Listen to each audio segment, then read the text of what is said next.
हरे कृष्णा, राधे राधे। आज की वीडियो में हम जानेंगे कि लड्डू गोपाल को कॉटन के वस्त्र कब से पहनाएं और साथ ही लड्डू गोपाल को नॉर्मल जल यानी ठंडे जल से स्नान कैसे कराएं, यानी कब से कराएं। और बहुत सारी ऐसी सेवाएं हैं जो गर्मियों की सेवा हम लड्डू गोपाल जी की स्टार्ट करते हैं, तो कुछ चीज़ों का हमें ध्यान रखना होता है और ऐसी बहुत सारी चीज़ें होती हैं। सबसे पहला तो मैं आप लोगों को, आप वीडियो देखते जाइएगा, मैं आप लोगों को बताती जाऊंगी कि सबसे पहले लड्डू गोपाल को हम जैसे जगाते हैं उनको वैसे ही जगाएंगे। तो हमने जो लड्डू गोपाल के बिस्तर पर गर्म कंबल है, गर्म रजाई है, उनकी जो उड़ा रखी है और जो बिछा रखी है, तो ये सारी चीज़ें भी हमें हल्की कर देनी है। जो मोटे मोटे कंबल आप उड़ाते आ रहे थे, बिछाते आ रहे थे, कोई कोई डबल बिछाता था, तो अब आप सिंगल कर दीजिए। जैसे हम देखेंगे हमारे आसपास कोई छोटा बच्चा है, 7 से 8 महीने का है, तो उसका हम कैसे ख्याल रखते हैं सर्दियों अथवा गर्मियों में। अब हमें भी थोड़ी गर्मी लगने स्टार्ट हो गई है। जो मोटे मोटे कंबल ओढ़ा करते थे, रजाइयाँ ओढ़ा करते थे, अब हमने भी हल्के कर दिए हैं। और अपने पैरों में जो सॉक्स पहना करते थे, अब वो भी नहीं पहनते हैं। अब स्वेटर भी बस सुबह शाम ही पहनते हैं या कानों पर स्कार्फ भी नहीं बांधते हैं। तो ऐसे ही ठीक हमें ठाकुर जी की सेवा में कुछ चीज़ों का अपना ध्यान रखना होता है। तो लड्डू गोपाल को आप देखेंगे हमने जो बिस्तर पर बिछाया है, पहले मोटा वाला कंबल था, अब हल्का वाला कर दिया है।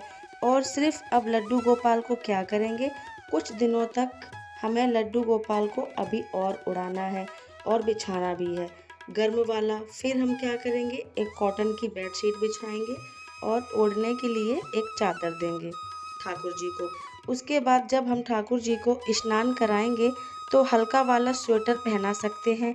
वैसे तो ज़रूरी नहीं है अब, क्योंकि धूप भी बहुत तेज़ निकलती है और दोपहर के समय गर्मी भी हो जाती है, इसलिए शाम के समय उनको गर्म स्वेटर या गर्म पोशाक पहना दें और सुबह स्नान करने के बाद हल्के वस्त्र कर दें।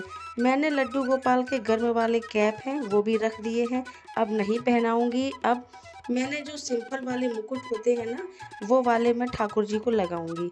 और अब कब से हम पहनाना शुरू करें कॉटन की ड्रेस, तो देखिए जब होली आती है, होली वाले दिन से आप अपने ठाकुर जी को कॉटन के वस्त्र धारण करा सकते हैं, फुलेरा ध्वज वाले दिन करा सकते हैं। आप चाहें तो वेलवेट की ड्रेस भी कुछ दिन तक और पहना सकती हैं।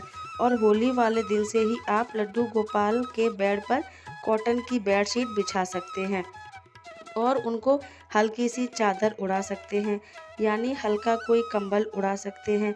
जैसे कि अभी आप देख रहे हैं वीडियो में, मेरे ठाकुर जी की बेडशीट जो बिछी हुई है वो बहुत हल्की वाली है, यानी आप वेलवेट की बेडशीट बिछा सकते हैं, वेलवेट का कंबल बनाकर उड़ा सकते हैं।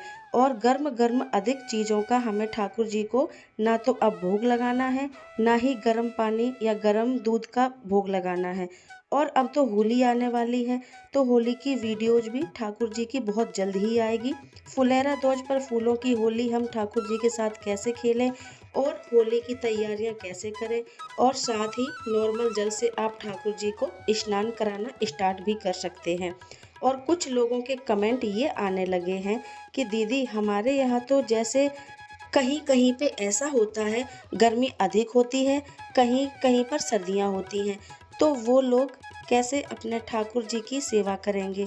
जैसे आपके आसपास अगर 1 साल का बालक है, तो आप उसको देखना कि वो कैसे वस्त्र पहनता है, वूलन के पहनता है या कॉटन के पहनता है, तो उसी हिसाब से आप अपने कान्हा को पहना सकते हैं। कैसे जल से वो स्नान कराते हैं उस बच्चे को, ठंडे जल से या नॉर्मल जल से, तो ये चीज़ें आप देखकर अपने ठाकुर जी के मौसम के अनुसार, हमारे यहाँ पर तो बस सुबह या शाम की हल्की सी सर्दी बची हुई है, मैंने उसी हिसाब से आप लोगों को वीडियो में बताया है। वूलन के जो भी कपड़े हैं, बिस्तर हैं, वो सारे आप पैक करके धो करके रख दें ठाकुर जी के लिए। अगले साल जब भी सर्दी आएगी तब उनको निकाल लेना। और जिनके यहाँ पर अभी सर्दी है वो होली वाले दिन से ही नॉर्मल जल से कान्हा को स्नान कराना शुरू कर सकते हैं। तो इन सब चीज़ों का हमें ध्यान रखते हुए ठाकुर जी की गर्मियों की सेवा धीरे धीरे शुरू कर देनी है। और अगर मैं वीडियो में कुछ ऐसा बताना भूल जाती हूँ तो आप अपने कमेंट द्वारा मुझसे अपना सवाल पूछ सकते हैं, मैं उसका जवाब ज़रूर दूंगी। राधे राधे, जय श्री श्याम, जय श्री कृष्णा, खुश रहो।